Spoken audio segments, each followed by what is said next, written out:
Alice, dear, what on earth are you doing? Huh? What do you mean, Enid? Well, this is no home to raise a baby in. Everything's a mess. Do you never clean up? Honestly, what kind of wife are you if you can't even keep the house clean and tidy? My grandson surely has no hope with you as his mother. I'm doing just fine, thank you. The house might be a little messy, but that's simply because I didn't have time to clean up after Bobby this morning after breakfast. I was running late for work, so I needed to get him to the daycare. Excuses, excuses. Anyway, that's another thing. Why are you paying for daycare? So that he can be looked after whilst I'm at work? You do know babies can't take care of themselves, right? Of course I know that. I'm not stupid, you ignorant little girl. But why are you paying a nanny when I am here? I would be happy to take care of my grandson on a daily basis whilst you are at work. It would be much cheaper too, and I could teach him all of the things he needs to know. Look, that's very kind of you to offer, but I'm more comfortable with Bobby going to a daycare. My best friend runs the place, so I know he's good there, and it's on my way to work, so it's easy to drop him off and pick him up. So, what you are saying is that you don't trust me and you think I'm a failure of a grandmother. What lovely sentiments. What? No, I never said that at all. I just think it's best if my son goes to a daycare instead. Well, what does my son think? Surely he'd want his own blood relative to look after his child instead of some stranger who could do God knows what. Marcus agrees with me. We both decided that it would be best for Bobby to go there. I bet that's a lie. I bet you bullied my son into agreeing with him, forcing him to send his kid to daycare just to spite me. I'm not trying to spite you. I'm trying to do what's best for my son. That's rubbish. You've always hated me, so you just want to hurt me and keep me away from my grandson. That's not true. But I'm not going to leave my baby in your care when you have your own life. You go out and about with your friends and grocery shopping and to the gym. Who's going to look after Bobby whilst you are doing all of that? I'm sure it'd be fine. I'd figure something out. See, I can't just leave my baby with someone who says I'm sure it'd be fine about his care. Are you saying that I don't know how to take care of a child? Have you seen your home? Clearly, the one who doesn't know how to look after a baby is you. You can't just leave things lying around.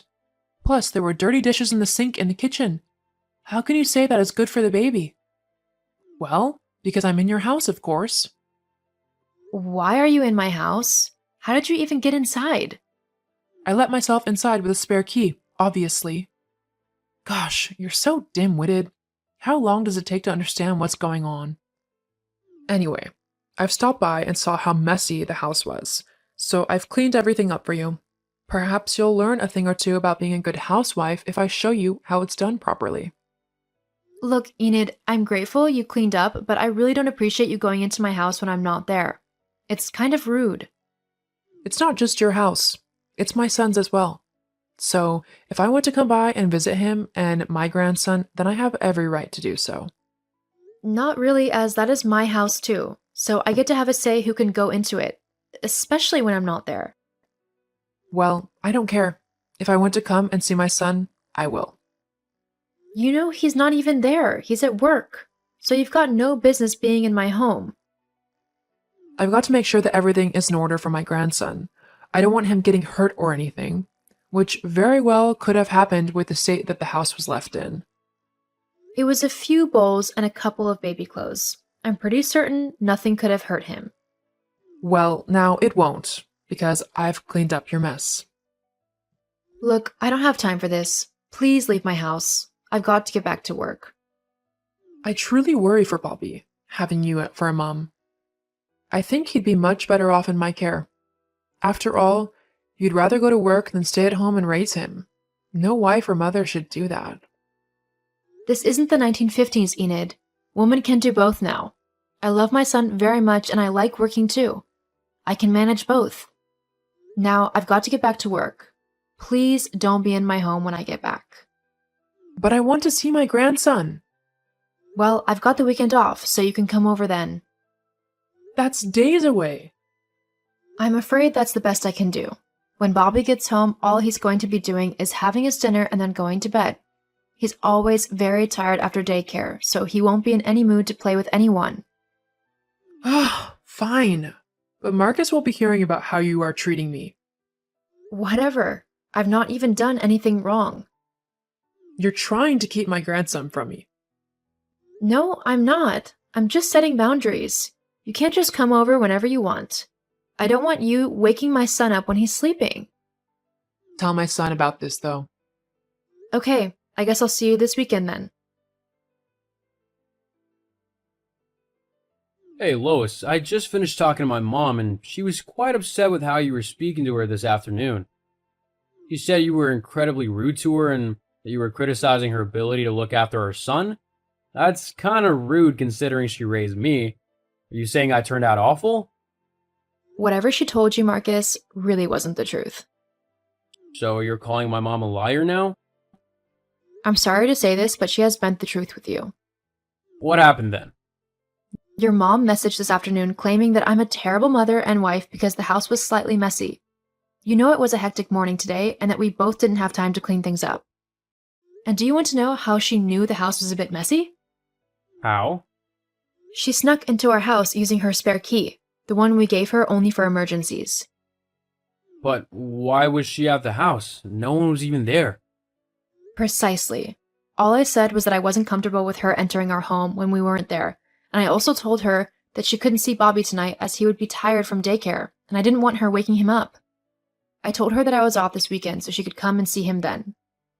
But then she started going on about how she should have Bobby during the day and that daycare was a waste of time for him. We both agreed that our son would go to daycare because it was easier for both of us. Jeez, I know my mom can be a bit of a handful, but she really said all that? Yeah, it kind of really got to me. What if I really am a terrible mother to Bobby? What if I'm doing everything wrong? Hey, you're doing perfect as his mother. You don't need to worry about anything. I'll have a talk with my mom and set her straight. She shouldn't be saying those things to you. But you really are a great mother, okay? Thank you, Marcus. Of course. Now hurry home. Me and Bobby are waiting for you. I'll be home soon. I love you. I love you too. You little witch. You've turned my son against me. How could you? I've not done anything, Enid. I only told him the truth of what happened yesterday. That's all. If you don't like how things have turned out, then maybe you need to change your attitude a bit. I'm the one who needs to change your attitude. I think you're the one who needs an attitude adjustment. To turn my own son against me like you did is unforgivable. Next thing I know, you'll be turning my grandson against me too. I wouldn't do that, Enid. It's up to Bobby to determine who he likes or doesn't like. But seeing as he's only a baby at the minute, I'm happy to let you two build a relationship until he's old enough to choose if he wants to continue with it or not. But that doesn't mean that you get to dictate when you see him. Bobby is my son, so you'll have to stick to my rules. We'll see about that. What? What do you mean by that? Enid? I still don't feel comfortable with what your mom was saying last night. She seemed really creepy. It'll be okay. She was just being, well, her. You know how she gets. How's Bobby? Is he feeling any better? Okay. Well, I'll message later to see how you both are doing. Love you. I love you too. Hello, Lois. Hi? So, you know how you were saying that you're not a terrible mother? Yes, I know I'm not. Well, that's not entirely true, is it? What are you on about? A good mother would have noticed that their baby is missing. Huh? Well, I came around earlier and noticed that Bobby had just been left all on his own in the house. Marcus had told me he wasn't feeling very well, so I wanted to check up on him. He wasn't left on his own. I really don't know what you were on about. He was just left in the living room. You were nowhere about. I felt so awful for him that I just had to go in and get him. Bobby and I have been happily walking in the park for the past hour. A good mother would have known this. She would have noticed that her baby was missing and she would have been looking for him. Take the baby back. No. Bobby and I are having a lovely time. Yeah, okay, but there's just one little thing that I think you should know. What's that then? That's not Bobby. What? The baby you have? It's not my son. That's not true. You're just trying to trick me. I'm really not. And how would I know that? Because my son is currently lying in my arms fast asleep. I don't know whose baby you have with you, but I suggest you take him back ASAP. Otherwise, you could be charged with kidnapping. But this is just an honest mistake. I'm sure if I explain it to the woman, we'll just have a laugh about all this. I doubt it. You stole a baby. If I were that mother, I'd have you charged for kidnapping immediately. Just to let you know that if you ever try to do that with Bobby. Oh God, oh no, what should I do? Well, you should take the baby back to his mom. Then pray that she doesn't call the police on you, if she hasn't already. Lois, I need you to help me. You can come and get the baby and take it back to the woman. She'll go easier on you because you've got a baby too. No way. I'm not getting involved in your mess. You're going to have to sort this out yourself. Lois, as your mother-in-law, I demand you to help me. No, you're in this mess because you wanted to take my baby. I told you that if you wanted to see him, it would be on my terms, and you ignored that. If you think that I'm going to let you anywhere near my child in the foreseeable future, you've got another thing coming. Oh, you're the worst daughter-in-law ever. In the end, Enid took the baby back to his mom. However, she had already called the police once she had noticed her baby missing. The woman was hysterical. Enid tried to explain why she had taken the child, but saying that she was trying to kidnap her grandson instead still didn't sound good either. Enid was taken to court for her crime and given a fine and a restraining order.